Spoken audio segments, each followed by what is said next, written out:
Muy buenas, en este vídeo vamos a hablar de la cadena del sonido y todo lo relacionado a los dispositivos que lo componen. Muy bien, comencemos. La cadena del sonido es el proceso mediante el cual el sonido es captado, procesado y transmitido a través de distintos elementos para llegar finalmente al oído humano. La cadena del sonido se compone de tres partes fundamentales, que son la captación, el procesamiento y la transmisión del sonido. En la captación del sonido, el sonido se produce por la vibración de un objeto y estas vibraciones son captadas por un micrófono o transductor. Los micrófonos convierten las ondas sonoras en señales eléctricas. En el procesamiento del sonido, las señales eléctricas son procesadas por un equipo de sonido, que puede ser una mesa de mezclas, un amplificador, un ecualizador, etc. Estos equipos permiten ajustar el nivel de sonido, la calidad de la señal y otros parámetros para mejorar el sonido. Y por último, la transmisión del sonido. En este proceso, el sonido procesado se transmite a través de un altavoz, que convierte las señales eléctricas de nuevo en ondas sonoras. Estas ondas sonoras se propagan en el aire hasta alcanzar el oído humano, donde son procesadas por el cerebro para reconocer el sonido.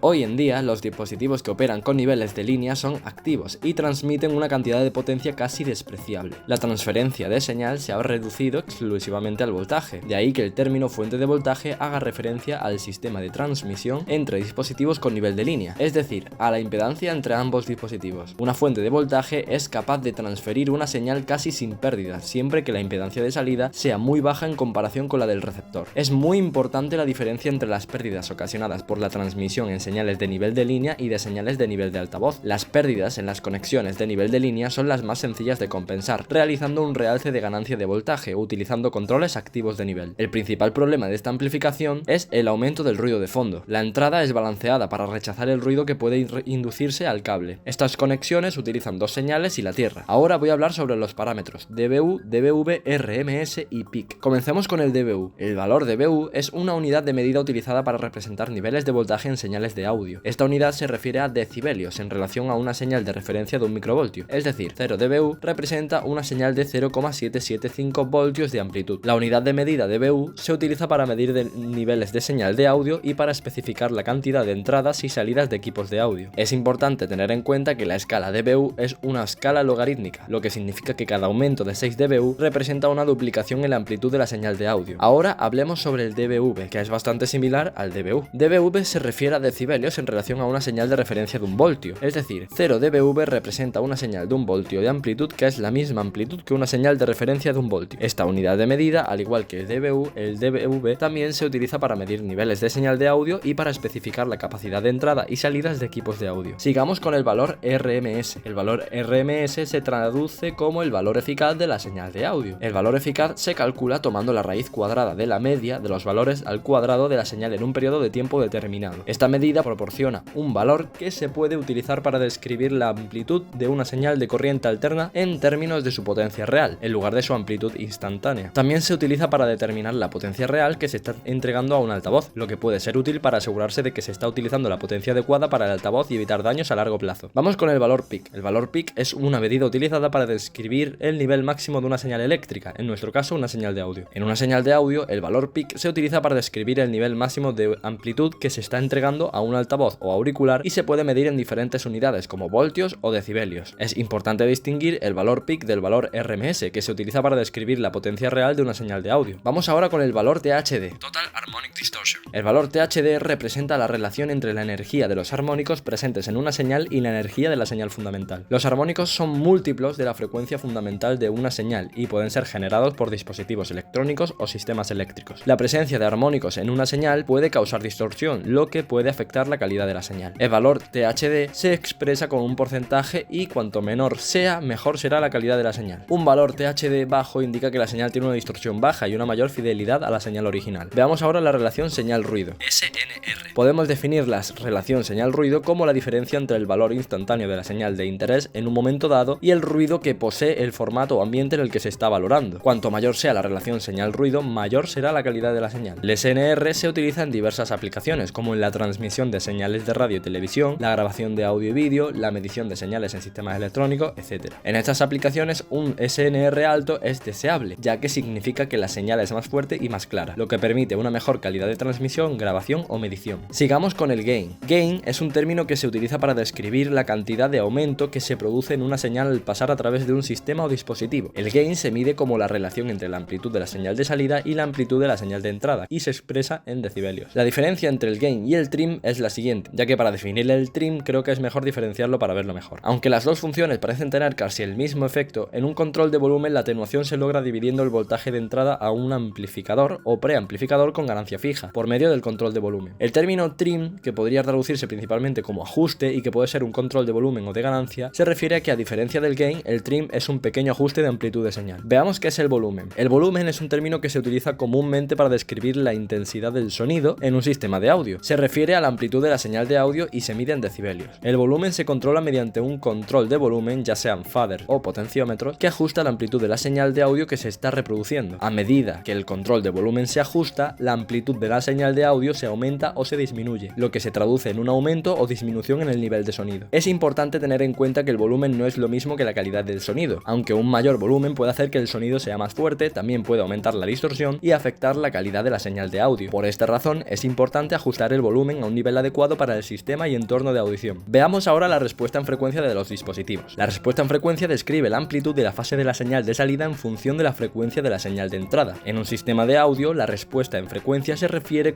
a cómo el sistema responde a diferentes frecuencias de sonido. Un sistema con una respuesta en frecuencia plana es aquel en el que la amplitud de la señal de salida es la misma para todas las frecuencias de entrada. Un sistema con una respuesta en frecuencia desigual puede distorsionar o colorear la señal de audio de salida. La respuesta en frecuencia se puede visualizar mediante un gráfico de amplitud y frecuencia llamado gráfico de respuesta en frecuencia. Este gráfico muestra la amplitud de la señal de salida en función de la frecuencia de la señal de entrada y se puede utilizar para identificar problemas en la respuesta en frecuencia del sistema y para ajustar el sistema para obtener una respuesta en frecuencia plana. Ahora veamos la diferencia entre sistemas lineales y no lineales. Los sistemas lineales son los sistemas que ofrecen una respuesta de salida lo más fiel posible a la señal de entrada, mientras que los sistemas no lineales modifican esta señal cuando ésta pasa a través de la cadena de sonido. Y bueno, hasta aquí este maravilloso y largo vídeo sobre las características principales y fundamentales de los dispositivos de una cadena de sonido. Hasta la próxima, adiós.